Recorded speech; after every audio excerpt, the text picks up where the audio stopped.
दुनिया ने बड़े बड़े युद्ध देखे हैं, बड़े बड़े राजा महाराजा देखे हैं, उनकी सल्तनत देखी है। लेकिन पश्चिम के इतिहास से चलकर जब हम पूरब की सभ्यता का रुख करते हैं तो हम पाते हैं कि इसके केंद्र में युद्ध नहीं, योग रहा है। वो योग जिसका 10वां अंतर्राष्ट्रीय योग दिवस विश्व मना रहा है 21 जून को। हमारे साथ डॉक्टर ईशान शिवानंद मौजूद हैं, योग गुरु आप हैं। आप इस वक्त यहां से वैसे तो 7 समंदर पार हैं, लेकिन जिस विषय पर बात करने वाले हैं और जिस चीज को आप प्रमोट कर रहे हैं वो इस वक्त ना सिर्फ हिंदुस्तान, ना सिर्फ पूरब और पश्चिम की सभ्यता, बल्कि विश्व का केंद्र बना हुआ है। और 10वां योग दिवस इसी क्रम में पूरा विश्व मना रहा है। डॉक्टर ईशान शिवानंद, बहुत बहुत स्वागत है आपका एनडीटीवी पर। नमस्कार जी। सबसे पहले मैं बात तो बहुत सारी करेंगे, ये विषय ही ऐसा है कि इस पर अनंत बात हो सकती है, लेकिन कुछ अहम विषय, योग का इंपॉर्टेंस क्या है, मेंटल हेल्थ पर योग किस तरह से अपना इंपैक्ट डाल रहा है, कॉर्पोरेट लाइफ में जो लोग काम कर रहे हैं उनकी मेंटल हेल्थ को किस तरह बैलेंस कर सकता है योग, स्टूडेंट्स की लाइफ को किस तरह बैलेंस कर सकता है योग, इस पर बात करेंगे। लेकिन सबसे पहले शुरुआत करते हैं योग के एक इंट्रोडक्शन से आपके शब्दों में। नमस्कार जी, आपको, आपके सभी लिसनर्स को मेरा प्रणाम। देखिए, योग का मतलब है जुड़ना। योग एक रास्ता है, एक परंपरा है जो ऋषि मुनियों ने हमको प्रदान की कि किस प्रकार से हम अपने भीतर छिपे अनंत को जान सकें, किस प्रकार से हम शरीर बोध से ऊपर उठ सकें और किस प्रकार से एक मनुष्य जानवर बन के ना रह जाए। We must reach the top of our potential.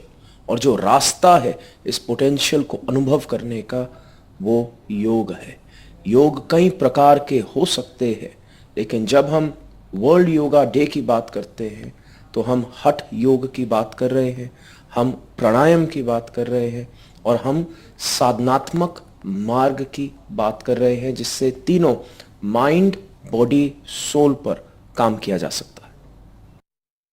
क्या बात है सर, और बिल्कुल आपने ठीक कहा कि अपना जो मैक्सिमम है इंसान का, मनुष्य का जो मैक्सिमम है, उस तक पहुंचने के लिए योग एक साधन है जिसको डिकोड किया हमारे एंसेस्टर्स ने। लेकिन कैसे ईशानंद साहब, कैसे योग भारतीय धरती से उठकर अब विश्व पर वो छाया हुआ है? आपका बहुत बड़ा कंट्रीब्यूशन उसमें है। किस तरह आप पश्चिमी सभ्यता के लोगों को ना सिर्फ आप सिखा रहे हैं, ना सिर्फ प्रमोट कर रहे हैं, बल्कि अब उसको केंद्र में आप ले आए हैं उनके रेगुलर लाइफस्टाइल के। ये जो एक सफर रहा है योग को लोगों के लाइफस्टाइल का केंद्र बनाना, इस पर आपकी राय, आपकी बात। जी, बहुत बहुत धन्यवाद आपका। लेकिन यहाँ पर मैं कहना चाहता हूँ कि वेस्ट ने और दुनिया ने योग की अहमियत को लगभग 1950 से समझना शुरू कर दिया था। एक रोमेनियन व्यक्ति हुए थे, मिर्सिया इलिएड, उनका नाम शायद मैं प्रोनाउंस नहीं कर पा रहा। उन्होंने एक किताब लिखी थी, ट्रीटीज ऑन योगा। वहाँ से एक नेचुरल जो एक इंक्लिनेशन है, योग के प्रति क्यूरियोसिटी है, वो दुनिया में शुरू हो गई। अगर उससे पहले भी हम जाते हैं तो स्वामी विवेकानंद ने शिकागो वर्ल्ड रिलीजियस कॉन्फ्रेंस में योग के ऊपर बात की थी। तो जब वेस्ट को पता चला कि ऐसी एक साइंस है, एक साइंस है जिससे शरीर और मन को साधा जा सकता है, तब से वेस्ट बहुत ज़्यादा क्यूरियस है। और अगर आप देखें उसके बाद कृष्णा मूर्ति ने बहुत अच्छा काम किया है और बहुत सारे योग गुरु हुए हैं जिन्होंने एक काम किया जिसकी मैं सराहना करता हूँ, और वो है रिसर्च। जैसे BKS अयंगर का भी अगर हम काम देखते हैं तो the rehabilitative aspect of yoga पे बहुत सारा रिसर्च हुआ। और 3 चीज़ें जो हम देख सकते हैं जो वेस्ट कर रही है, बहुत अच्छा कर रही है योग के ऊपर। सबसे पहले वो रिसर्च करती है, उसके बाद वो रिसर्च को इम्प्लीमेंट करती है, और उसके बाद वो पॉलिसी में इस इम्प्लीमेंटेशन को लेकर के आती है, ताकि इंस्टीट्यूशनली अगर एक साइंस है वो दुनिया का भला कर सके। और क्योंकि फिर एक चीज़ इंस्टीट्यूशनल हो जाती है, एक चीज़ पॉलिसी में आ जाती है, उसके बाद उसको प्रमोट करना, उसको रोज़मर्रा की ज़िंदगी में लेकर के आना बहुत ज़्यादा आसान हो जाता है। तो ये एक बहुत खूबसूरत चीज़ है जो योग के साथ दुनिया जहान में हो रही है। और इस खूबसूरती को प्रधानमंत्री भारत के नरेंद्र मोदी ने प्रयास किया। उन्होंने अब से करीब 9 साल पहले यूएन में वो गए और वहाँ उन्होंने ये बात रखी और उसके बाद परिणाम स्वरूप 2015 में से लगातार अब हम लोग का वर्ल्ड योगा डे मना रहे हैं। तो इस योगा डे पर सर एक मैं चाहूंगा कि आप जरा ये भी बताएं कि योग जो है वो किस तरह मेंटल हेल्थ पर बहुत बड़ा पॉजिटिव इंपैक्ट ला सकता है। हिंदुस्तान हो या विश्व के अन्य देशों, कई जगहों पर फेलियर्स जो हैं उससे निपटने में लोग लगे पड़े हैं कि कैसे फेलियर से निपटा जाए। लेकिन जिस तरह आप बताते हैं, जिस तरह मैं आपसे बात कर रहा हूं, तो एनर्जी मैं फील कर सकता हूं। इसलिए मैं कह सकता हूं कि फेलियर से निपटना, संघर्ष को झेलना, उसमें योग किस तरह एक महत्वपूर्ण योगदान प्ले कर सकता है सर? जी, जब हम बर्नआउट की बात करते हैं, एंजाइटी की बात करते हैं, बर्नआउट का मतलब है कि बस मेंटल हेल्थ इतनी खराब हो गई कि सुबह बिस्तर से उठा भी नहीं जाता। तो यहाँ पे हमारे साधुओं ने, जो ऋषियों ने, ऋषि परंपरा ने बात की है, वो है रेजिलियंस ट्रेनिंग की। कि देखो, दुनिया को तो आप नहीं बदल सकते, दुनिया जितनी कठोर है उतनी ही कठोर रहेगी। आप अपने आप को साधना और योग के माध्यम से कई गुना सहनशील बना सकते हो। और अगर हम योगा के कॉग्निटिव एस्पेक्ट को देखते हैं तो भगवत गीता तो एक साइकियाट्रिक सेशन है। क्योंकि अगर हम अर्जुन को देखते हैं तो अर्जुन का युद्ध से पहले एक पैनिक अटैक आना, अर्जुन का बर्नआउट होना और फिर भगवान कृष्ण का उसको काउंसल करना, यही चीज हमें योग वशिष्ठ में भी देखने को मिल सकती है। जब महर्षि वशिष्ठ ने भगवान राम को उपदेश दिया था, तो जो वेस्ट है वो तो अब एक मेंटल हेल्थ और काउंसलिंग को समझ रही है। हमारे पुराणों में तो न जाने कब से हम बात कर रहे हैं इस चीज के ऊपर कि देखो, आप दुनिया के राजा बन सकते हो, लेकिन अगर आपने अपने मन को नहीं साधा, मन को नहीं जीता, तो हर चीज बकवास है। और अभी क्यों दुनिया योग को रिसर्च कर रही है when it comes to mental health? क्योंकि जो एक मेंटल हेल्थ का हिडन इकोनॉमिक इम्पैक्ट है वो दुनिया को देखने को मिल रहा है। क्योंकि अगर फिजिशियन को बर्नआउट हो जाता है और फिजिशियन एब्सेंटिज्म होता है तो फिर अस्पताल कौन चलाएगा? अगर सोल्जर्स को बर्नआउट हो जाता है एंड सोल्जर एब्सेंटिज्म है तो फिर युद्ध कौन लड़ेगा? सरहद की कौन रक्षा करेगा? अगर स्टूडेंट्स को बर्नआउट होना शुरू हो जाता है तो हम अगली पीढ़ी को कैसे तैयार करेंगे?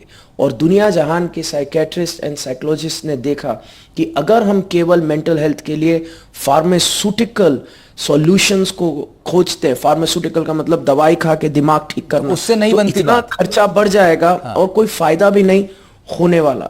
और उन्होंने कहा कि योग एक लौती बिहेवियरल मॉडिफिकेशन टेक्निक है जिसको हर कोई आसानी से अपने जीवन में ला सकता है और बिना किसी साइड इफेक्ट के अपने मन को साध के एक खुशहाल जीवन को जी सकता है। एंड इनफैक्ट डॉक्टर शिवानंद, आपने जो बात कही कि दुनिया को बदलने से बेहतर यह है कि खुद को ज्यादा सहनशील बना लिया जाए, खुद पर साधना करके खुद को उस रूप में ढाल लिया जाए कि तमाम संघर्षों को हम झेल सकें। ये इस वक्त मुझे फिर ध्यान आ रहा है कि कई बार क्या होता है कि गलती हमारी नहीं होती, व्यवस्था ऐसी बन जाती है, सिचुएशन ऐसी बन जाती है कि कई बार लोगों को उसके दुष्परिणाम झेलने पड़ते हैं। जैसे पेपर लीक की समस्या आजकल बहुत ज़्यादा तो नहीं कहेंगे, लेकिन हाँ, छात्रों के सामने दिक्कतें आती हैं, स्टूडेंट्स के सामने दिक्कतें आती हैं कि एग्जाम की तैयारी करी, उसमें एकदम जी जान से डटे रहे, लेकिन पता लगा कि पेपर लीक हो गया है। तो गलती स्टूडेंट की नहीं थी, गलती उनकी तैयारी पूरी थी, मगर क्योंकि पेपर लीक हो गया तो पेपर कैंसिल हो गया, उनकी तैयारी पूरी चली गई। तो ये जो एक सिचुएशन है सर, जिसमें गलती खुद की नहीं है, बस सिचुएशन और व्यवस्था ऐसी हो गई है कि अब उसका दुष्परिणाम हमको झेलना पड़ेगा। तो वो दुष्परिणाम झेलने के लिए और उससे निकलने के लिए, उससे उभरने के लिए योग महत्वपूर्ण चीज हो सकती है। महत्वपूर्ण के साथ साथ एक ऐसा रामबाण हो सकती है बिल्कुल, जिससे हम हमेशा स्वयं को साध कर खुशी खुशी अपने लक्ष्य तक पहुंच सकें। अगर मरे कटे अधमरे बीमार अपने लक्ष्य तक पहुंचे तो लक्ष्य तक पहुंचने का फायदा क्या हुआ? अगर हम खुशहाल, पीसफुल, बैलेंस्ड अपने लक्ष्य तक पहुंचे तो फिर हम उस लक्ष्य को एक्सपीरियंस कर सकते हैं, हम अपने जीवन को पूर्ण कर सकते हैं। और इसलिए योग के साथ साथ मैं हमेशा कहता हूं, द कॉग्निटिव एस्पेक्ट ऑफ योग, जो एक विचारधारा के साथ, क्योंकि जब हम योग सोचते हैं तो ज्यादातर हमारे दिमाग में हठ योग आता है कि हम किस प्रकार से आसन कर लें। लेकिन अगर हम हठ योग प्रदीप्तिका को स्टडी करते हैं, अगर हम भगवान गोरखनाथ ने जो योग के ऊपर टिप्पणी दी है, या फिर हम कश्मीर शैविज्म को स्टडी करते हैं, अगर हम आगम निगम शास्त्र को स्टडी करते हैं, या हम भगवत गीता को स्टडी करते हैं, तो यहाँ पे कॉग्निटिव एस्पेक्ट को बहुत ज़्यादा डिटेल में बताया गया है कि किस तरीके से we have to process our mind. अब जैसे आपने बताया पेपर लीक के बारे में, तो आई एम श्योर जितने भी बच्चे हैं उनको बहुत ज़्यादा एंग्जाइटी हो रही होगी अबाउट देयर फ्यूचर। ये इमोशंस आ रहे होंगे जो बहुत ज़्यादा ओवरवेलमिंग है, और एंग्जाइटी के साथ साथ there can be stress, there can be fear, there can be phobia, and definitely there can be burnout. तो इन सब के सब इमोशंस के साथ हम डील कर सकते हैं, और योग ने बताया है कि किस प्रकार से हम इन इमोशंस के दूसरी तरफ, जहां पे शांति है, पहुंचे। और ये बहुत जरूरी है बच्चों के लिए, क्योंकि ये एक समस्या उत्पन्न हुई है। दुनिया केओटिक है, लाइफ में बहुत बार ऐसी प्रॉब्लम्स सामने आएंगी जिसमें हमारी कोई भी गलती नहीं है, और तब अगर हम सहनशील होंगे, हम स्ट्रांग होंगे, हमारे पास एक मेंटल फोर्टिट्यूड होगा, तो हम इस पॉजिटिविटी के साथ बाकायदा अपने लक्ष्य तक पहुंच सकेंगे। बिल्कुल बिल्कुल पहुंच सकेंगे, और अच्छा फाइट बैक का व्यक्ति कर सकता है जब इस तरह का रामबाण उसके पास हो। डॉक्टर शिवानंद, जिस तरह महर्षि पतंजलि ने 8 आयाम जो योग के बताए, उसमें यम, नियम, आसन, प्राणायाम एक ऐसा है जो बहुत ज़्यादा पॉपुलर हुआ। आम तौर पर जब योग की हम बात करते हैं तो उसमें लोग प्राणायाम को ज़्यादा कॉमनली समझते हैं। तो जो प्राणायाम है, ये जो इतना कॉमनली हो गया, एक्सेप्टेंस इसकी हो गई, और लोग उतना समझ पाए कि सांस लेने की जो प्रक्रिया है उसमें कैसे बदलाव करके चीज़ों को बदला जा सकता है, और क्योंकि ये थोड़ा आसान भी है, इसको ज़्यादातर लोगों ने अडॉप्ट भी किया है। तो मैं चाह रहा था आपसे कि अगर इस पर आप कुछ बता पाए। देखिए, प्राणायाम अगर हम स्टडी करते हैं तो एक चीज़ आपने बहुत अच्छी बोली, लो इम्पैक्ट। तो जो लोग बुजुर्ग हैं, जो लोग बीमार हैं, उनके लिए बहुत बार जो हाई इम्पैक्ट हठ योग है वो नहीं हो सकता। तो जो लो इम्पैक्ट है प्राणायाम, दैट कैन बी बेनिफिशियल। दूसरी चीज़ जो प्राणायाम है वो हमारे सर्कुलेटरी सिस्टम, हमारे नर्वस सिस्टम, हमारे एंडोक्राइन सिस्टम, इन सब पर प्रभाव डालती है।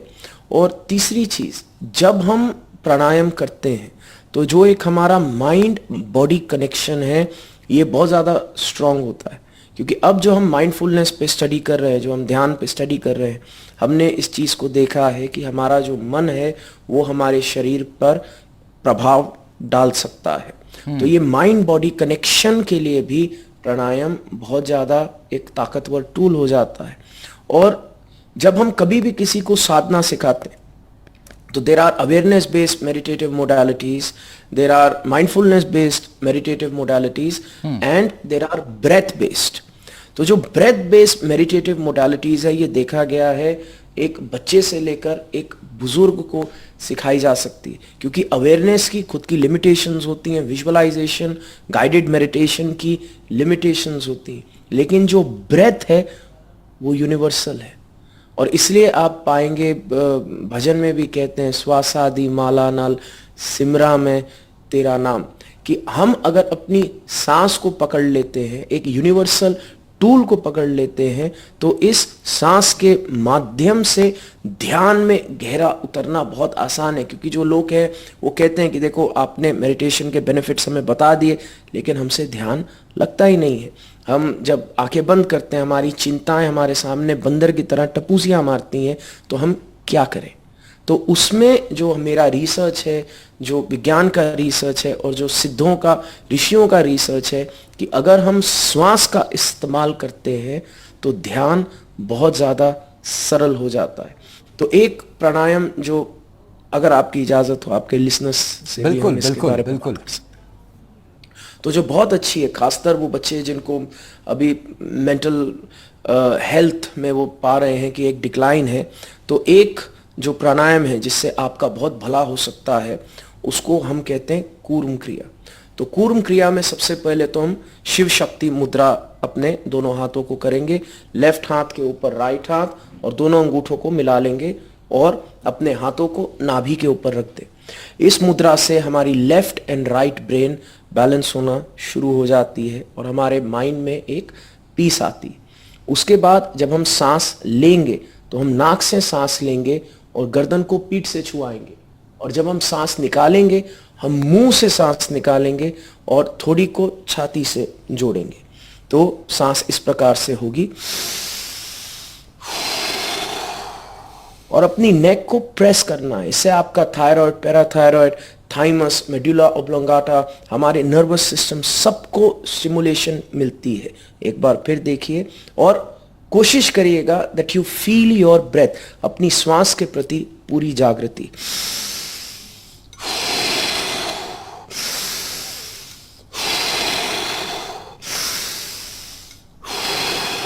अगर आप ये पेस रखेंगे तो आप पाएंगे आपका मन अपने आप शांत होना शुरू हो जाएगा, आपका हार्ट रेट अपने आप स्लो होना शुरू हो जाएगा, और खासकर अगर आपको पैनिक अटैक आते हैं या एंजाइटी के अटैक आते हैं, इस क्रिया के माध्यम से आप अपने पैरासिम्पैथेटिक नर्वस सिस्टम को कंट्रोल कर पाएंगे।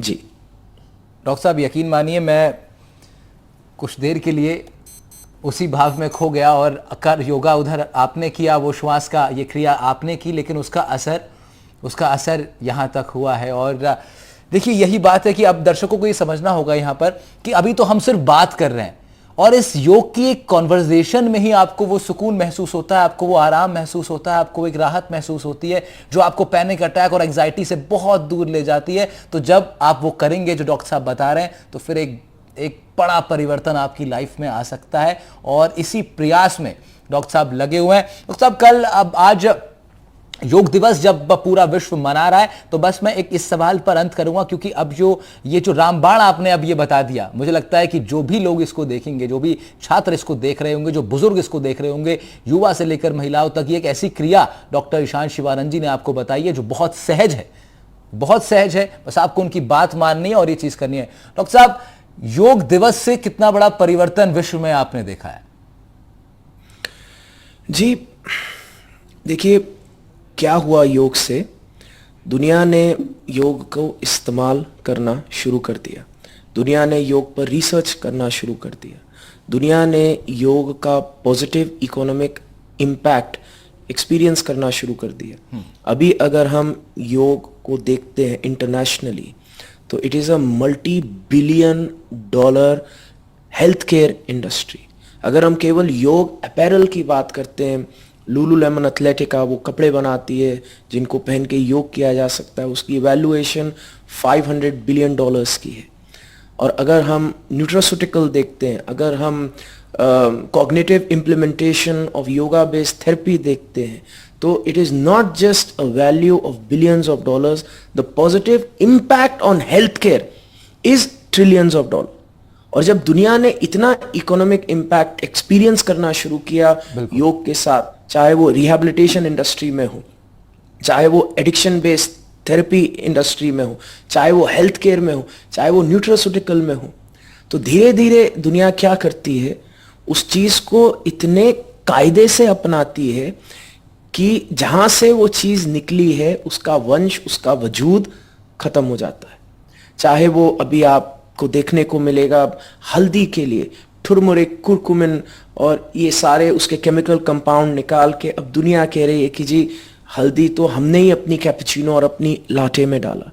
तो धीरे धीरे क्या देखने को मिल रहा था, योगा के अराउंड नई नई फिलोसफीज, नई नई थ्योरीज आ रही थी, जिसमें कहा जा रहा था कि जो योग ऋषियों ने बात की वो बहुत एक छोटे हद तक बात की थी, और फिर जब दुनिया के वैज्ञानिकों ने उस पर काम करना शुरू किया तो they were the ones who created this revolution। और वो क्या कर रहे थे, हमारी परंपरा को लेके उसका नाम बदल के उसको अपनी परंपरा करके धीरे धीरे ट्रेडमार्क करा रहे थे। मैं आपको एक उदाहरण देता हूं। एक हमारी क्रिया है नाड़ी शोधन, और बहुत अच्छी क्रिया है जिससे बहुत फायदा होता है। अगर हमें कार्डियोवैस्कुलर प्रॉब्लम्स हैं तो एक चिकित्सक थे, उन्होंने एग्जैक्ट बखूबी टेपा मारा, जो एग्जाम में चीटिंग करते हैं ना, टेपी मारी, क्रिया की और उसका नाम बदल दिया और उसको कहा कार्डियक कोहेरेंट ब्रीदिंग, और फिर उसको उन्होंने ट्रेडमार्क करा दिया ऐसे करके कि जी देखो ये तो मैंने इजाद किया इस चीज। तो अब जब हिंदुस्तान ने योग दिवस लिया है सर, तो एक ट्रेडमार्क जो एक दुनिया जो है वो समझ रही है कि देखो yog is equal to Bharat, Bharat is equal to yog. और अगर ये मोदी जी नहीं करते, अगर ये सरकार नहीं करती, अगर ये सामने नहीं आती, तो जैसे कोहिनूर भारत से गया था और उसकी तो वैल्यू बहुत फाइनाइट है, अगर योग चला जाता तो इसकी वैल्यू तो इनफाइनाइट, अमूल्य है। हाँ जी, बिल्कुल ठीक कहा आपने। और ये अमूल्य चीज को इसको बचा के रखा, इसका संवर्धन कर रहे हैं, ना सिर्फ सरकार कर रही है बल्कि और एक कल्चरल रेलेवेंस भारत की इंटरनेशनल स्टेज पे जो आ रही है, that is beautiful thanks to the international yoga day. और इस कल्चरल इनहेरिटेंस को संवर्धन करने का काम डॉक्टर ईशान शिवानंद जी जैसे लोग कर रहे हैं। बहुत बहुत शुक्रिया डॉक्टर साहब, आपका बहुत कुछ है बात करने के लिए, बहुत कुछ है सीखने के लिए आपसे। और ये विषय ऐसा है कि जिस पर बस सुनने का मन करता है। मैं एंकर हूं लेकिन मेरा बोलने का मन नहीं कर रहा, मेरा सिर्फ सुनने का मन कर रहा था। आपको बहुत बहुत शुक्रिया हमारे साथ जुड़ने के लिए। एनडीटीवी के दर्शकों को आपने बहुत ही महत्वपूर्ण जानकारी दी है। योग दिवस पर सारा विश्व आज योग कर रहा है, हम भी कर रहे हैं, आप भी कीजिए। बहुत बहुत शुक्रिया डॉक्टर साहब।